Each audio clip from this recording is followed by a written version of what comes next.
Karena kita butuh Kiai Haji Ahmad Dahlan. Kita butuh model Kiai Haji Ahmad Dahlan. Kalau nggak bisa ada satu orang yang modelnya Kiai Haji Ahmad Dahlan, saya sendiri mungkin berat ya kalau modelnya. Contohnya itu benchmarknya Kiai Dahlan. Ketua ranting mungkin ya, kalau ketua ranting Bang Haidir luar biasa apa gerakannya ini. Tapi kalaupun tidak ada satu orang yang model Kiai Haji Ahmad Dahlan di Australia, kira-kira kita bisa wujudkan ya apa nilai-nilai keteladanan etos Kiai Haji Ahmad Dahlan secara kolektif lah. Itu akan menghidupi Australia atau Muhammadiyah di Australia ya dengan lebih baik menurut saya ini teori saya ya. Jadi apa teori yang mudah lah buat kita bayangkan. Kita butuh apa nilai-nilai Kiai Haji Ahmad Dahlan itu untuk memantapkan ya kepeloporan Persyarikatan Muhammadiyah di Australia. Jadi kalau bicara tentang konteks tempat, saya kira menurut saya pas dan perlu saja untuk membincangkan Kiai Haji Ahmad Dahlan.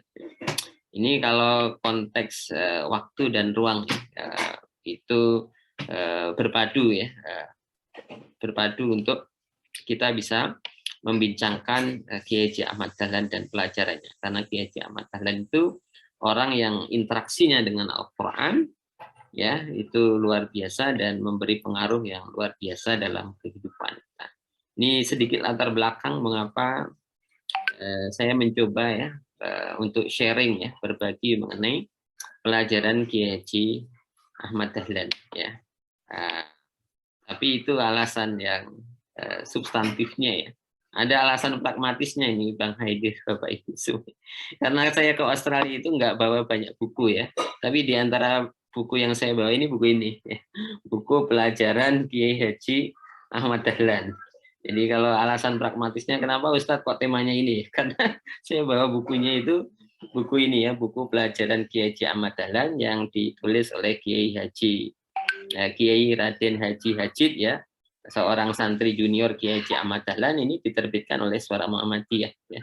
Nah, kalau di antara Bapak Ibu ada yang sudah membacanya ya enggak apa, anggap saja ini apa ya penguatan itu pengulangan yang sifatnya membantu kita untuk menguatkan pemahaman dan pengamalannya.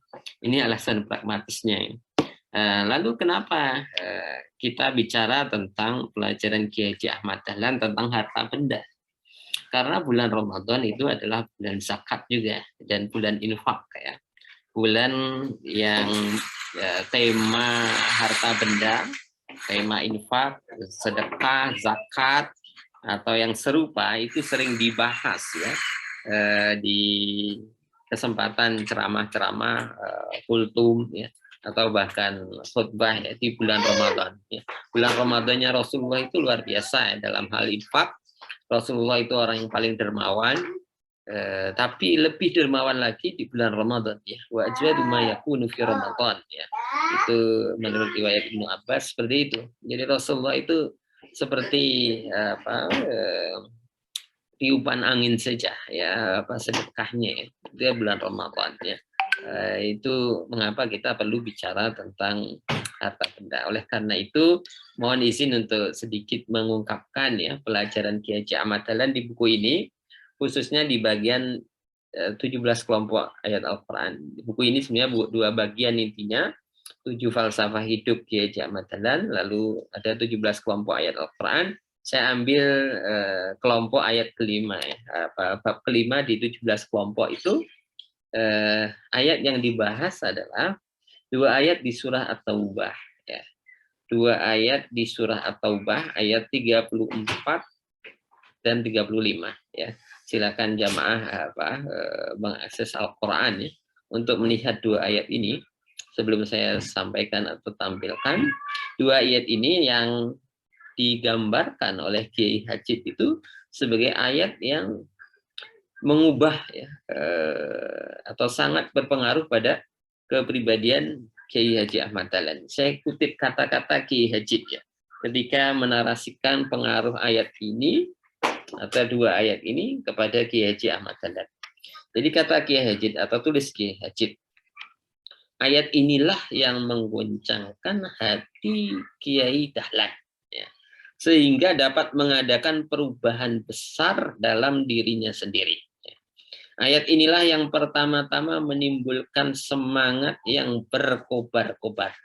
Dan inilah yang menjadi pendorong permulaan pengorbanan harta diri pribadi Kiai Dahlan. Jadi paragraf yang sangat penting dari Kiai Haji ini membantu kita memahami ya bagaimana Kiai Haji Ahmad Dahlan itu orang yang punya semangat mengorbankan harta bendanya ya karena interaksinya dengan Al-Quran, karena pengaruh dari Al-Quran, khususnya dua ayat ini ya, surah At-Taubah ayat 34-35 ya. Kita coba tengok ya dua ayat ini selengkapnya seperti apa. Ya, silakan bisa buka Al-Qur'annya, tapi saya coba bantu juga untuk menampilkan ayat dan terjemahnya. Ayatnya berbunyi ya, A'udzubillahi minasyaitonirrajim. Ya ayyuhalladzina amanu inna katsiran minal ahbari war-ruhbani la yakuluna amwalan nasi bil batili wa yasudduna an sabilillah walladzina yaknizuna adh-dhahaba wal fiddata wa la yunfikunaha fi sabilillah fabashshirhum bi'adzabin alim yauma yuhma 'alaiha fi nari jahannam fatukwa biha jibahuhum wa junubuhum wa zuhuruhum hadza ma kanastum li anfusikum fadzuqu ma kuntum taknizun. Ini ayat 34 35. Ya ayyuhalladzina amanu, wahai orang-orang yang beriman. Ini pesan untuk orang beriman berarti ya ayat ini.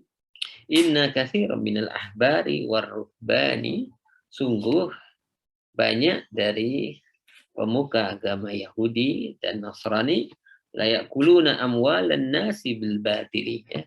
Benar-benar memakan harta manusia dengan cara yang batil, dengan cara yang haram ya. Ada pemaknaan yang spesifik ya terkait dengan bil batili di sini dalam tafsir ya. Sebagian memaknai bil batili maksudnya itu mereka menerima suap ya.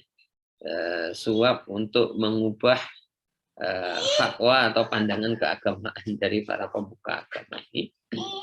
Itu makna spesifik yang ada dalam tafsir. Tapi umumnya dipahami sebagai bil batili itu sebagai dengan cara yang haram. Wa yasudduna an sabilillah, dan mereka menghalang-halangi orang dari jalan Allah ya, dari menjalankan agama Allah atau dari memeluk agama Islam ya. Lalu yang sangat berpengaruh pada diri Kiai Haji Ahmad Dahlan ini bagian akhir dari ayat 34 dan sambungannya ayat 35 ya. Yakni pada ungkapan walladzina yaknizuna dzahaba wal fiddata wa la yunfikunaha fi sabilillahi fabashshirhum bi'adzabin alim. Allah katakan walladzina yaknizuna dzahaba wal fiddata ya. Dan orang-orang yang menimbun ya, emas dan perak ya. Dan orang yang menumpuk-numpuk emas dan perak ya. Az-zahab emas, al-fiddah perak. Emas dan perak tentu mewakili harta kekayaan manusia ya. Tidak ada dalih buat kita untuk mengatakan Pak Ustadz ini kan cuma emas dan perak di ayat ini ya. Jadi hanya emas dan perak yang nggak boleh ditimbun. Kalau minyak goreng boleh ditimbun ya Bang Haidir. Misalnya gitu. Nggak begitu ya. Jadi emas dan perak ini adalah representasi dari keseluruhan harta yang manusia bisa miliki ya. Jadi siapa yang menimbun harta kekayaan kira-kira begitu. Wala yunfikunaha fi sabilillah, dan tidak mau menginfakkannya di jalan Allah ya. Wala yunfikunaha, tidak mau menginfakkannya, membelanjakannya fi sabilillah, di jalan Allah ya. Fabashshirhum bi'adzabin alim, maka kasih kabar gembira atau gembirakanlah ya. Tapi dengan apa? Bi'adzabin alim, dengan azab yang sangat pedih ya. Ini bagian ayat yang sangat berpengaruh pada Kiai Haji Ahmad Dahlan ya. Ada beberapa pemahaman sebenarnya dalam tafsir ini terkait dengan apa maksud menimbun harta dan tidak mau menginfakkannya di jalan Allah. Apa yang dimaksud dengan infak fisabilillah di sini ya. Lalu apa yang masuk kategori menimbun ya, menumpuk harta ya. Ada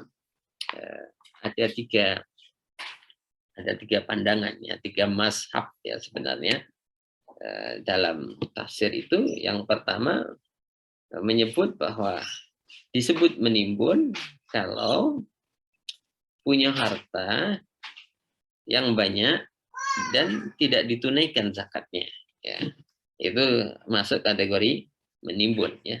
Ini pendapat jumhur ya, mayoritas ya, termasuk jumhur sahabat ya, umumnya memahami ya dimaksud menimbun kalau ada harta yang tidak dizakati, mau itu cuma 100 juta ya, tapi kalau belum dizakati ya, itu ya masuk kategori menimbun ya. Kalaulah 5 miliar tapi dizakati, itu nggak masuk menimbun. Ini pendapat umum ya terkait dengan makna menimbun di sini ya. Yang kedua menyatakan yang dimaksud menimbun itu kalau hartanya lebih dari 4.000 dirham. 4.000 dirham ini mazhabnya sahabat Ali bin Abi Thalib ya, termasuk ketika beliau menjadi khalifah ya. 4.000 dirham ini menjadi takaran ya. Kalau kita saat ini ya mungkin 4.000 dirham itu setara dengan 150 jutaan lah ya, kalau kurs dirham atau perak hari ini. Tapi sebenarnya ada variasi terkait dengan kurs dirham ya. Angkanya itu antara 150 juta sampai 250 juta lah. Kira-kira begitu apa. Jadi kalau harta dizakati tapi lebih dari 4.000 dirham, maka dia masuk kategori menimbun ya. Jadi dalam hal ini ya sahabat Ali menetapkan batasan ya dari yang dimaksud dengan menimbun harta. Jadi kalau punya di rekeningnya berapa itu? Berapa AUD Bang Haidir? Kalau 200 jutaan nih. Kalau kita memahaminya secara harfiah ya tentu. Tapi kalau kita memahaminya secara kontekstual ya, 4.000 dirham itu artinya 20 kali lipat nisab zakat perak ya. Zakat perak itu kan 200 dirham ya. Kalau 4.000 dirham berarti 20 kali lipat nisabnya ya. Ambang batas seseorang itu wajib berzakat. Jadi kalau sampai 20 kali lipat, lebih dari itu dikatakan menimbun walaupun kita sudah zakati semuanya. Tapi kalau lebih dari itu menimbun. Ya, 4.000 dirham zaman sahabat dan khalifah itu ya bisa untuk memerdekakan budak, membebaskan tawanan perang, apalagi ya bisa juga untuk mahar ya, mahar perempuan yang cukup besar ya pada masa itu ya, itu 4.000 dirham ya. Jadi membebaskan budak, membebaskan tawanan atau menjadi mahar ya, menikahi perempuan pada masa itu ya kisarannya 4.000 dirham ya, angka ininya lazimnya seperti itu. Oke, ini kalau mazhab kedua, mazhab sahabat Ali bin Abi Thalib. Ada mazhab ketiga, mazhabnya sahabat Abu Dzar Al-Ghifari. Abu Dzar Al-Ghifari itu ya mazhabnya dikatakan menimbun kalau dia sudah penuhi kebutuhannya, lalu masih ada sisa. Dia sudah cukup untuk 3 hari ke depan, jadi masih ada sisa, itu masuk kategori menimbun ya, atau menumpuk-numpuk harta. Ini pandangan yang sangat ketat ya dalam masalah ini, sangat berhati-hati ya Jadi rezeki yang Allah titipkan itu kira-kira ya dilihat cuma beberapa hari ke depan itu sudah terpenuhi, maka sisanya harus siap untuk ya diinfakkan di jalan Allah. Mazhabnya Abu Dzar Al-Ghifari. Dan surprisingly ya mungkin ya. Mungkin sebagian orang tidak tahu, ternyata mazhab Abu Dzar Al-Ghifari ini yang dipilih oleh Kiai Haji Ahmad Dahlan. Jadi disebut di buku ini sebenarnya itu dipilih dan diamalkan oleh Kiai Haji Ahmad Dahlan. Itulah kenapa tadi Bang Haidir sebut ya, Kiai Dahlan itu rela untuk melelang seluruh isi rumahnya. Ya. Kenapa begitu ya? Udah, itu karena mazhabnya Abu Dzar Al-Ghifari seperti itu. Tentu buat kita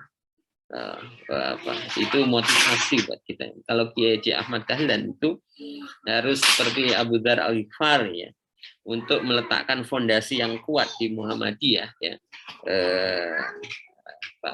Saya kira kita di belahan bumi yang lain seperti di Australia ini, kira-kira gimana menerjemahkannya pada konteks kita di benua atau negeri kanguru ini, lalu untuk konteks hari ini kira-kira seperti apa. Itu dengan kekuatan seperti itulah Kiai Haji Ahmad Dahlan itu memberikan keteladanan yang luar biasa buat semua orang ya, dalam hal mengorbankan harta benda. Tentu ini bisa kita kontekskan ke pelajaran Kiai Haji Ahmad Dahlan tentang bagaimana kita jangan sampai menghamba nafsu, menghamba hawa nafsu. Di antara menghamba hawa nafsu itu adalah ketika kita mencintai harta secara berlebihan ya. Di antara tanda mencintai harta berlebihan itu ya menumpuk-numpuk kekayaan ya, tidak siap untuk menginfakkannya di jalan Allah ya. Nah, ini mazhab yang dipilih oleh Kiai Haji Ahmad Dahlan sebagaimana dituturkan oleh Kiai Haji ya. Lalu ini karena waktu kita terbatas, saya coba highlight ya, apa pesan Kiai Haji Ahmad Dahlan terkait dengan harta benda ini ketika dijelaskan ayat ini di buku pelajaran Kiai Haji Ahmad Dahlan. Jadi bagi Kiai Haji Ahmad Dahlan, apa yang kita lakukan atau apa sikap kita ya terhadap harta benda ini, saya kira tuntutannya mudah untuk dipahami ya. Walaupun mungkin buat sebagian sekurangnya akan berat untuk diamalkan ya. Berkata Kiai Dahlan, jadi yang pertama kaidahnya, pedomannya, carilah harta benda dengan jalan halal dan segala kekuatan tenaga, dan jangan malas. Jangan malas untuk cari harta, cari kekayaan, cari nafkah dengan jalan yang halal, sehingga mendapatkan harta benda yang sebaik-baiknya. Ya. Yang sebaik-baiknya itu artinya dari sisi kualitas dan kuantitas ya, harta itu ya. Tapi redaksi Kiai Dahlan itu sebaik-baiknya ya. Ini yang pertama. Jadi kita didorong untuk cari harta benda sebaik mungkin ya. Sebaik mungkin itu ya sebagus mungkin hartanya, sebanyak mungkin hartanya, tapi tidak asal banyak ya. Tapi harus halal ya. Ini pedoman yang pertama. Yang kedua, setelah mendapat harta yang baik itu, pakailah untuk keperluan dirimu, anak istrimu dengan secukupnya. Jangan terlalu mewah, jangan mementingkan kemewahan yang melampaui batas. Ya. Jadi ini di sini bagaimana Kiai Dahlan ya menerjemahkan mazhab Abu Dzar Al-Ghifari itu. Ya. Oke, kita gunakan harta yang kita peroleh ya, dari bikin pekerjaan kita atau profesi kita atau cara yang lain, misalnya perniagaan ataupun warisan ya misalnya ya, gunakan untuk keluarga ya, cukupi ya, jangan sampai keluarga kita bergantung kehidupannya kepada orang lain juga ya. Tapi jangan terlalu mewah, jangan bermegah-megahan ya. Dari sini kan kita bisa hubungkan ya pelajarannya dengan pelajaran tafsir At-Takatsur atau tafsir Al-Humazah ya dan semacamnya ya. Oke, yang ketiga menurut Kiai Dahlan, kemudian kelebihannya hendaklah didermakan pada jalan Allah ya. Jadi kalau sudah cukup untuk kebutuhan ya, keluarga. Kalau zamannya Abu Dzar mungkin 3 hari ya. Kalau hari ini mungkin ya kita ngitungnya berapa ya? Mungkin 1 bulan, 3 bulan lah ya. Apalagi di Australia untuk housing saja itu apa pekerjaan buat kita ya. Tapi coba kecukupan kita itu ya mungkin kalau dapat apa ya? Mungkin kalau kita taruhlah mahasiswa ya, berarti kebutuhan sampai finish apa studinya ya itu berapa misalnya termasuk keluarga yang lebih dari itu harus didermakan atau sekurangnya siap didermakan di jalan Allah. Nah ini dengar-dengar ranting New South Wales mau buat amal usaha, saya kira ini panggilan buat kita ya. Kalau kita mau Muhammadiyah kuat di Australia, kira-kira kita perlu berupaya mengikuti jejak Kiai Haji Ahmad Dahlan ya, terkait harta benda. Maka perlu kita membuktikan diri bahwa kita tidak menghamba pada nafsu atau pada harta, tapi kita menghamba kepada Allah. Sehingga kita mengikuti teladan dari Kiai Haji Ahmad Dahlan. Ya. Jadi 2 ayat tadi itu yang membuat Kiai Haji Ahmad Dahlan itu ya, memilih atau rela ya untuk mengorbankan banyak harta di jalan Allah. Karena 2 ayat itu mengancam mereka yang menimbun harta ya. Ancamannya sebenarnya sangat keras dan itu disebutkan di ayat ke-35 ya. Yauma yuhma 'alaiha fi nari jahannam. Saya tampilkan lagi ayatnya. Yauma yuhma 'alaiha fi nari jahannam. Pada hari ketika harta itu dipanaskan ya, dibakar di neraka jahanam. Fatukwa biha jibahum, lalu harta yang sudah dipanaskan itu digosokkan ya, digosokkan, disetrikakan kepada atau ke dahi mereka. Wa junubuhum, dan lambung atau rusuk mereka, wa zuhuruhum, dan punggung mereka ya. Jadi dahi, rusuk atau lambung ya, perut kita, perut orang yang disiksa maksud saya, dan punggung mereka ya.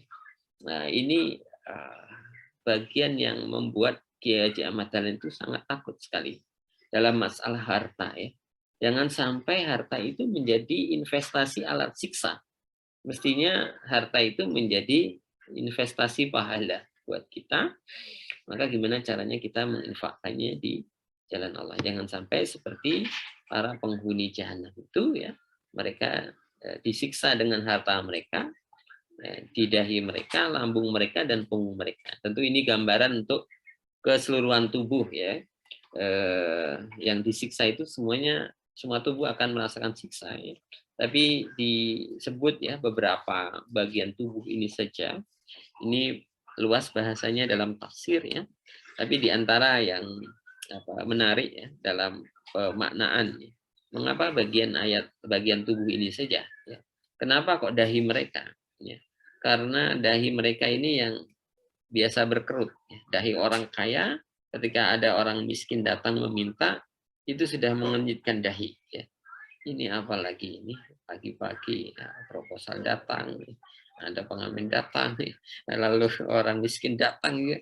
Aduh gitu ya. Itu dahinya ini yang berkenyit ya. Jadi dahinya kenapa yang disiksa itu? Karena ini dahi yang menunjukkan kekikiran mereka. Ya. Pikir dan rakusnya mereka. Kenapa lambung? Karena lambung mereka saja yang mereka pedulikan untuk dipenuhi. Sementara lambung orang lain itu dibiarkan kosong. Ya. Nggak peduli sama orang lain, nggak peduli sama orang telantar, orang lemah, orang miskin. Ya. Mereka nggak peduli, nggak punya kepekaan sosial. Ya. Hanya mikirin perut sendiri saja. Jadi kenapa kok perutnya, lambungnya yang disiksa? Kenapa kok punggung mereka? Ya. Punggung mereka disiksa itu karena ini punggung yang dilihat oleh orang miskin. Kalau orang miskin datang meminta, dia nggak dikasih, maka segera berpaling orang kaya itu punggungnya orang kaya itu menyakitkan hati dari orang miskin. Jadi kenapa yang disiksa punggungnya? Ini punggung yang membuat sakit hati orang-orang miskin yang meminta ya, belas kasih dari mereka karena mereka berpaling kikir ya, sehingga itu diantara makna ya yang dihadirkan oleh para mufassir ya terkait dengan kenapa dikhususkan ya anggota-anggota tubuh ini ya. Secara ringkas bisa saya sampaikan, Kiai Haji Ahmad Dahlan itu memberi pelajaran buat kita tentang harta benda. Salah satu dasar yang direnungkan oleh Kiai Haji Ahmad Dahlan ini adalah 2 ayat ini. Surah At-Taubah ayat 34, 35. Mudah-mudahan ini memberikan wawasan, perspektif, ya, keteguhan buat kita semuanya. Ya. Mungkin hidup di Australia nggak mudah, ya. Tapi kata Kiai Dahlan, ya memang harus cari jalan yang halal sekuat tenaga, jangan malas. Ya. Tapi begitu dapat, dihitung mana buat diri kita, mana buat keluarga, sisanya harus siap didermakan di jalan Allah. Ya, kalau kita di ranting New South Wales, kira-kira ya siaplah didermakan untuk kepentingan amal usaha yang mau kita bangun ya di New South Wales ini. Kira-kira kalau pesan spesifiknya begitu, Pak Ketua Ranting ini, mohon maaf kalau berkesan menggurui, tapi mudah-mudahan ini menyemangati kita semuanya. Demikian pengantar dari saya kembalikan ke moderator atau pemandu dalam hari ini Pak Ketua Ranting, Ustadz Haidir Fitra Siagian. Terima kasih atas perhatiannya. Kalau ada tanya jawab, senang sekali bisa menyimak dan meresponnya. Saya kembalikan ke Bang Haidir. Baik, terima kasih banyak Ustaz Isa Rahman yang telah memberikan pencerahan kepada kita terkait dengan pelajaran Kiai Ahmad Dahlan tentang harta benda. Saya sempat juga berdiri bulu rumah saya itu untuk mendengarkan itu, ternyata berat juga ini menyimpan harta. Dan mudah-mudahan kita bisa mengambil hikmah dari pengajian pada pagi hari ini. Baik teman-teman sekalian, saya silakan apabila ada yang ingin bertanya atau memberikan komentar terhadap materi yang disampaikan oleh Ustaz tadi. Saya silakan bila ada yang ingin ditanyakan atau disampaikan kepada Ustaz. Silakan kalau ada.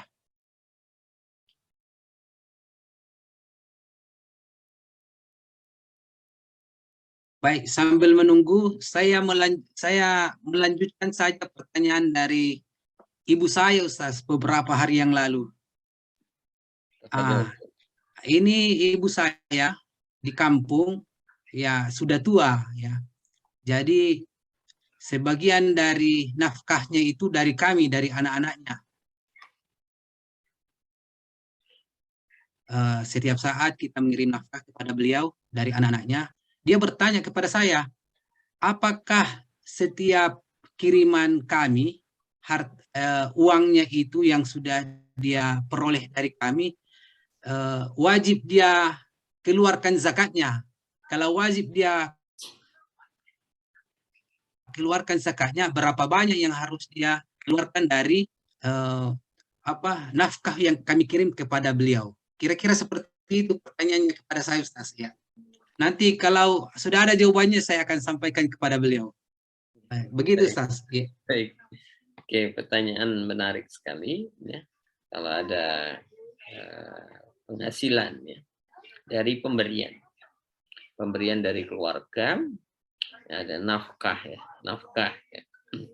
Ini konteksnya bisa misalnya tidak hanya orang tua dari anak ya, termasuk anak dari orang tua atau istri atau pasangan lah ya, dari pasangannya ya. Jawabannya bisa berlaku saya kira. Kalau kita mendapatkan ya, penghasilan yang itu berupa nafkah yang lazim itu artinya sesuatu yang untuk digunakan ya untuk kebutuhan pokok kita, kebutuhan sehari-hari ya. Dan itu Allah nggak minta untuk dikeluarkan zakatnya. Rumah sebesar apapun yang kita tinggali ya, kalau itu kita tinggali itu nggak diminta zakatnya, Bang Haidir ya. Mungkin tanahnya juga luas ya, mungkin ada di mana lah, di Australia atau di Jakarta yang mungkin harga per meternya mahal sekali, itu nggak perlu dizakati kalau itu digunakan, kalau itu ditempati ya, seperti itu. Tapi ya, kalau ada pemberian lalu itu sangat memadai atau bahkan ya tidak kita perlukan ya sebetulnya ya, karena bakti anak saja misalnya ya, diterima saja, atau karena dari pasangannya sebenarnya diterima aja ya sebagai nafkah ya, lalu kemudian kita simpan harta itu ya, ya disimpan ya, dapat dari Bang Haidir berapa dolar misalnya ya. Oke, misalnya dapat 100 juta ya. Nah, dipakai sehari-hari kan cuma berapa itu? Ya apa kisaran mungkin ya apa per bulannya berapa? Mungkin 3 juta, 5 juta ya misalnya, sisa banyak kan. Itu disimpan ya. Ada yang dikasih bulan ini disimpan, yang bulan depan disimpan lagi ya. Sehingga bertumpuk itu di rekening, di simpanan kita ya. Maka itu masuk kategori harta simpanan. Harta simpanan yang tumbuh berkembang maka itu wajib dizakati ya. Harta simpanan yang tumbuh dan berkembang itu wajib dizakati. Nah, nanti perbedaan para ulama itu terkait dengan ini ya, berkembangnya itu ya. Oke. Kalau dia berkembang karena dia disimpan saja ya di rekening ya, kan ada itunya ya, ada bagi hasilnya mungkin ini diberikan oleh bank dan seterusnya.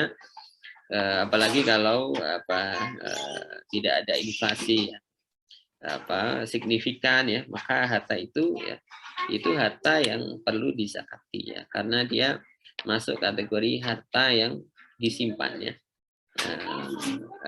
Kul ma la yunfikun qulil af ya, kategorinya ada al afwa ya. Al afwa itu artinya harta berlebih.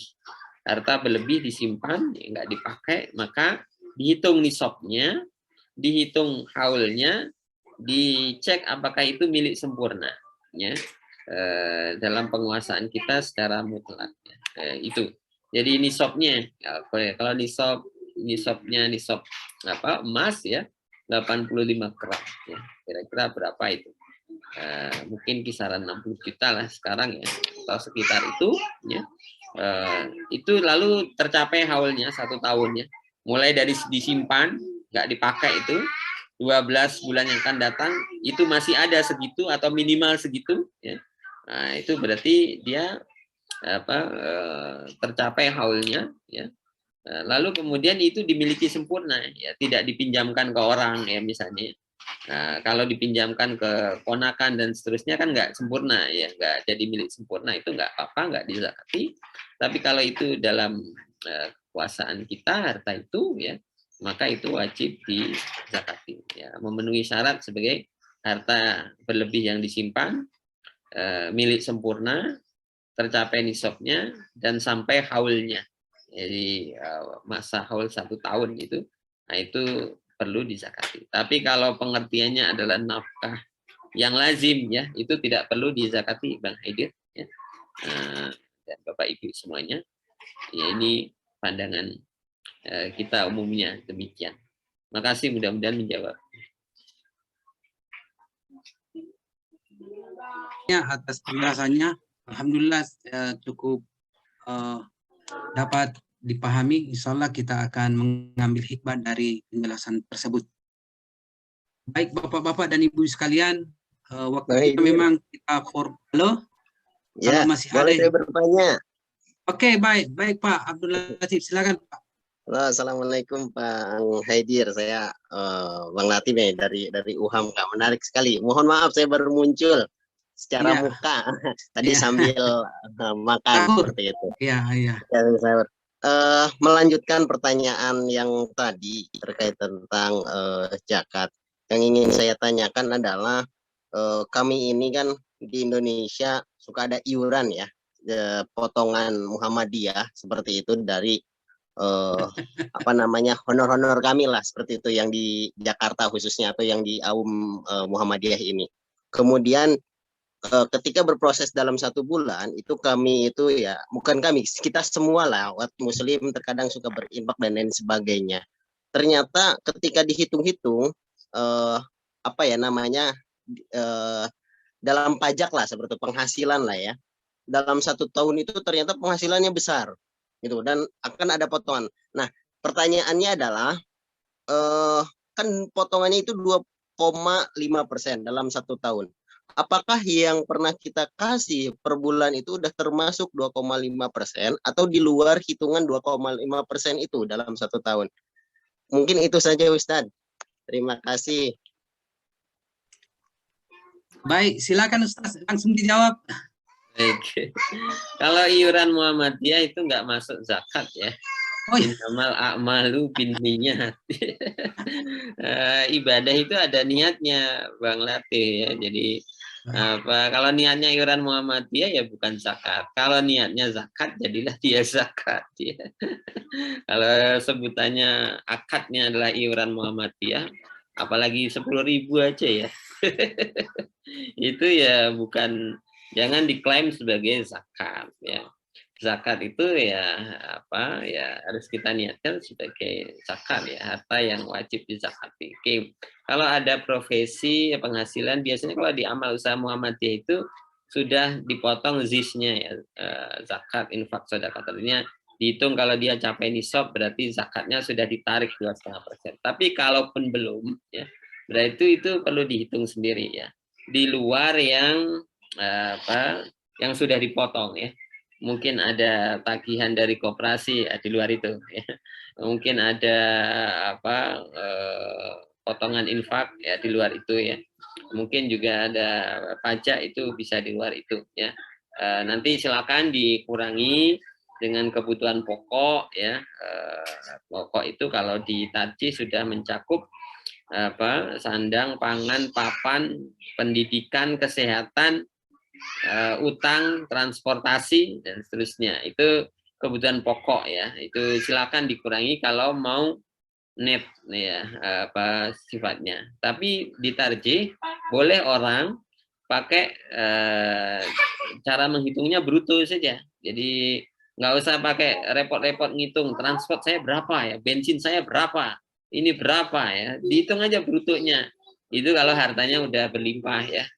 Ustadz Abdul Latif ini kan berlimpah hartanya, nggak usah pakai ngitung itu. Kebutuhan pokok ya. Tapi kalau yang untuk kita belum pasti ini ya, ini bisa sampai nisab bisa juga tidak, maka coba hitung netnya saja, kurangi dengan kebutuhan pokok lah. Kalau mau cara cepat ya kebutuhan seperti di kebutuhan hidup di provinsi itu berapa, kita pakai kurv itu ya, pakai kelaziman itu ya, lalu dihitung per bulannya dikurangi segitu, masih lebih enggak ya? Jangan-jangan kurang malah. di UMK melebihi UMP atau di bawah itu Pak Abdul Latif, itu perlu dicek ya. Nah, seperti itu. Jadi kalau sifatnya potongan-potongan, potongan beli majalah Suara Muhammadiyah misalnya, ya ini enggak jangan dihitung sudah zakat, ini enggak ya. Karena zakat itu ya mustahiknya jelas ya, 8 asnaf itu ya, fuqara, masakin dan seterusnya. Jangan diklaim ini iuran Muhammadiyah masuk fisabilillah lah ya. Padahal kita bukan amil zakat, yang mendistribusikan itu kan amil ya. Saya kira itu untuk Kang Latif, mudah-mudahan memberikan perspektif. Siap. Jelas. Terima kasih Ustaz. Ya. Baik Ustaz, terima kasih banyak atas penjelasannya. Masih ada yang mau bertanya? Saya mau nanya Bang. Ya, Bang Iwan, silakan. Assalamualaikum warahmatullahi wabarakatuh. Waalaikumsalam. Ustaz, itu tadi dijelaskan mengenai nisab dan lain-lain. Berhubung dengan kita juga ingin membuat badan muamalah itu, kalau zakat yang tadi kita bicarakan, kalau organisasi itu berlaku enggak, Tat?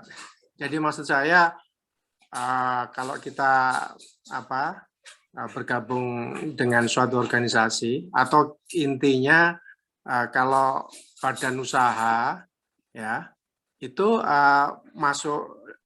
termasuk dihitung nisabnya enggak, Ustaz? Ya, terima kasih Ustaz. Ya, Assalamualaikum warahmatullahi wabarakatuh. Assalamualaikum warahmatullahi. Ada yang disebut dengan zakat perusahaan ya. Disebut perusahaan itu artinya zakat dari badan usaha ya. Kalau badan usaha itu sifatnya ya mengembangkan harta dan dia mencari keuntungan atau profit, ya, maka ada pasal zakat perusahaan. Tapi kalau dia organisasi sosial yang tidak mengembang dalam pengertian ya, tidak mencari profit maksud saya, maka itu tidak memenuhi syarat sebagai institusi yang perlu mengeluarkan zakat. Walaupun saya harus akui di sini ada sedikit perbedaan di antara para ulama atau di antara para fatwa-fatwa yang ada ya. Tapi ya kita di lazismu itu ya atau di tarjih ya, itu kalau model Muhammadiyah dia nggak perlu keluarkan zakatnya ya. Tapi kalau ada amal usaha dari Muhammadiyah yang itu memang khusus ya, diproyeksikan untuk mencari keuntungan sebesar-besarnya, ya maka dia termasuk yang perlu ya berpikir tentang zakatnya itu ya. Nah, karena dia kan milik Muhammadiyah, dia tidak, walaupun tidak berdiri sendiri tapi sahamnya di Muhammadiyah sendiri nggak keluarin zakat karena dia adalah organisasi sosial yang bahkan sebetulnya ya orang bisa menyalurkan zakat ke Muhammadiyah ya karena masuk kategori fisabilillah ya, mustahik zakat juga ya dalam pengertian yang luas, walaupun seringkali kita nggak sampai ke sana ya, karena fisabilillah itu banyak sekali yang bisa dicakupkan ke situ ya, kadang nggak terpikir juga ya untuk masuk ke Muhammadiyah seperti itu. Tapi kalau ada badan usaha yang memang mencari keuntungan ya, mengelola harta yang berkembang ya dari waktu ke waktu, maka hartanya itu perlu dizakati. Kenapa perlu dizakati? Karena kewajiban zakat melekat pada harta. Jadi khud min amwalihim ya. Di mana ada harta maka dari situ bisa dipungut ya. Dari harta itu sedekah atau zakat ya. Demikian jawaban singkatnya. Ya, mudah-mudahan saya mengerti apa yang dimaksud Pak Iwan ya. Kalau tidak pas mohon diklarifikasi atau dikonfirmasi kembali ya Pak Iwan. Tapi sejauh yang saya tangkap maksudnya adalah kalau kita punya perusahaan, badan usaha, maka keluarkan juga, dihitung nisabnya, apakah capai nisabnya dari ini. Biasanya kalau zakat perusahaan ya lebih sering dipadankan dengan perniagaan. Perniagaan berarti nisabnya kadar emas 85 gram. Kalau ada keuntungan ya, cara simpelnya sih ngitung dari keuntungan sekian, maka capai nisab, maka dibagi aja 40 ya, 2,5%-nya keluarkan. Cara yang agak rumit sedikit ya, menghitung aktiva lancar, pasifa lancar ya. Nah, itu neraca keuangannya dari laporan itu dicek ya, biar lebih akurat lagi. Itu boleh begitu ya, mau diambil dari netnya ataupun dari seluruh neraca ya terkait dengan aktiva dan pasifanya. Demikian Pak Iwan nih, mudah-mudahan dipahami ya. Oke, terima kasih. Baik, terima kasih Ustaz Zah, dan terima kasih juga kepada Pak Iwan yang telah menyampaikan pertanyaan tadi. Teman-teman sekalian, bapak-bapak dan ibu-ibu yang sempat hadir pada itu Bu Bita yang hadir. Oh, Ibu Bita mau bertanya, silakan Ibu Bita, silakan Bu. Iya, mohon maaf Pak Ustadz. Assalamualaikum warahmatullahi wabarakatuh. Waalaikumsalam warahmatullahi wabarakatuh. Ya, mungkin in the last minute sedikit agak menyimpang dari tema, tapi saya cuma just wondering aja karena baru tahun pertama ini jauh dari Indonesia terkait dengan zakat fitrah Ustadz. Hukumnya bagaimana ya? Biasanya kan kalau zakat fitrah itu memang suami yang membayarkan dan juga ada akad begitu langsung face to face. Nah, karena ini jauh begitu, kemudian juga banyak sekali badan-badan amal di sini pun yang menawarkan zakat fitrah tapi dengan sistem direct debit begitu Ustadz, atau hanya tapping begitu ya, tanpa ada akad langsung dengan penerima zakat. Itu hukumnya bagaimana Ustadz? Mohon pencerahannya. Terima kasih. Baik, bagaimana membayar zakat dengan tapping saja atau mungkin transfer saja? Ya. Saya kira itu ya. Tadinya saya berpikir pertanyaannya mengarah ini kalau Australia kan sekian dolar nih Bang Haidir. Kalau di Indonesia kan sekian puluh ribu saja itu. Iya. Jadi ada selisih ya. Kalau itu pertanyaannya sebenarnya ya di mana kita berada, maka lebih baik disitulah kita mengeluarkan zakatul fitr, termasuk kadarnya berapa ya. Kalau di sini $15, saya nggak tahu kalau di ini berbagai tempat ya, tapi yang saya tahu ada yang $15 kan per orangnya. $15 AUD ini Australia kalau dirupiahkan kan bisa itu 160 ribuan ya. Padahal di Indonesia sendiri mengeluarkan zakat fitrinya kan 40.000, 50.000 ya. Iya. Tapi kan kita makan berasnya di Australia. Iya di sini. Makannya di sini, maka kita pakai ukuran sini ya. Jangan pakai ukuran Indonesia lagi gitu ya. Walaupun kita orang Indonesia yang tinggal di sini. Itu kalau arahnya ke situ. Tapi yang tadi ternyata yang ditanyakan adalah soal itu ya. Kita berzakat pakai tapping ya. Sebenarnya ya di situ sudah ada niat ya. Kita ketika ngetap itu ya kita niatkan ya ini kita mengeluarkan untuk zakatul fitr kita ya. Itu sudah kategori pelaksanaan atau ada usaha ya. Tidak ada masalah untuk itu. Ada yang pakai transfer, ada yang pakai model seperti itu. Itu tidak ada masalah ya. Di kita itu tidak dipermasalahkan. Kita tidak mempermasalahkan zakat dengan uang, zakat dengan transfer, zakat dengan apa. Yang penting nggak zakat dengan cryptocurrency aja, ya, Bang Haidir ya. Itu kita fatwakan haram ya, kalau uang kripto itu. Tapi kalau zakatnya ya, uang yang memang bisa dimanfaatkan oleh fuqara dan masakin itu tidak ada masalah ya.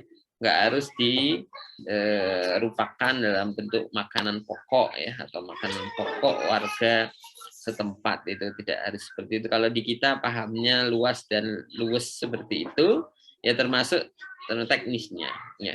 Walaupun sebagian saudara kita memahami bahwa zakat itu ibadah yang perlu ada